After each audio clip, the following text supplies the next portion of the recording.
মাকে আল্লাহ তাআলা এই হায়েজ অবস্থায় এবং সন্তান প্রসবের পরে নিফাস অবস্থায়, এই দুইটা অবস্থায় আল্লাহ তাআলা কি মাফ করেছেন? জোরে বলতে হবে, কি মাফ করেছেন?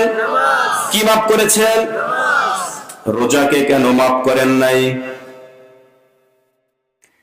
এই রোজাকে কেন মাফ করেন নাই? রোজার মর্যাদাটা কি?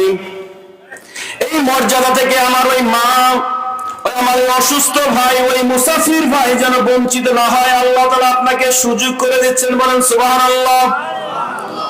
সেই মর্যাদাটা কি, সেই সম্মানটা কি, সেই সুযোগটা কি, সেটা রাসূল সাল্লাল্লাহু আলাইহি ওয়াসাল্লাম হাদিস শরীফের ভিতরে বলেছেন, আস-সাওমু লিহি ওয়া আনা আজজি বিহি। আল্লাহু আকবার।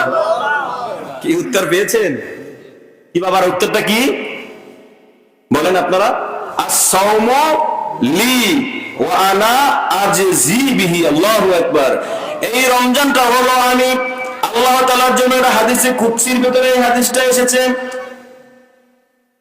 কি এর উত্তরটা কি? আল্লাহ তাআলা নিজেই বলতেছে, আস-সাওমু লি, এই সাওমটা হলো আমার জন্য। তুমি অসুস্থ ছিলে, তোমাকে আমি নামাজ মাফ করে দিয়েছি, তোমাকে আমি সালাত মাফ করে দিয়েছি, তোমাকে রমজানের রোজা আমি ভাঙতে বলেছি। পরবর্তীতে যদি তুমি এটা আদায় করো, তাহলে তোমাকে আমি এই সম্মান থেকে বঞ্চিত করব না। বলেন সুবহানাল্লাহ। আর চিৎকার বলেন সুবহানাল্লাহ। তাহলে পেয়েছেন উত্তর যে মর্যাদাটা কি রমজানের? রমজানের মর্যাদা, রমজানটা কার জন্য? আর এর যাজা, এর পুরস্কার, এর প্রাইস কি দিবে? নিজ হাতে দিবে। বলেন সুবহানাল্লাহ।